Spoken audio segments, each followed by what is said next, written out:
বলবেন ভোট দিলে তাইলে আপনারা সরকার গঠন করলেন না কেন? এটা তো ঠিক, এই প্রশ্ন তো যথার্থ প্রশ্ন। আবার জিজ্ঞেস করবেন ভোট যে দিছে তার প্রমাণ কি? ভোট দিছে তার প্রমাণ হলো আমরা জনগণকে বলেছিলাম আমরা সংস্কার চাই, আমরা নতুন বাংলাদেশ চাই, আমরা নতুন রাজনীতি চাই, আমরা পরিবর্তন চাই। এই চাইয়ের পক্ষে যারা আছেন তারা হা ভোট দিবেন। 69% জনগণ হা ভোট দিয়েছে, এইটাই তার প্রমাণ।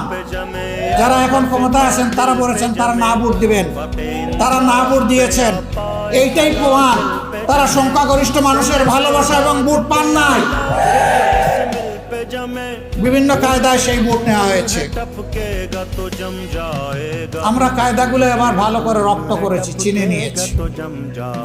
আগামীবার সকল ঘাটে শক্ত পাহাড় আমরা সবাই মিলে দেব, নারী পুরুষ সবাই মিলে দেব। আমাদের অধিকার আর কাউকে কেড়ে নিতে দেব না।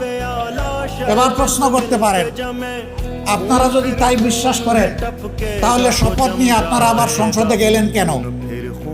হ্যাঁ, আমরা আপনাদের ভোটের যেটুকু মর্যাদা স্বীকৃতি হয়েছে তার অমর্যাদা আমরা করতে পারি। আমরা সংসদে গিয়ে আমাদের পক্ষে কথা বলবো না, ইনশাআল্লাহ জনগণের পক্ষে কথা বলবো এবং আপনাদের অধিকার আদায় করে ছাড়ার চেষ্টা করব।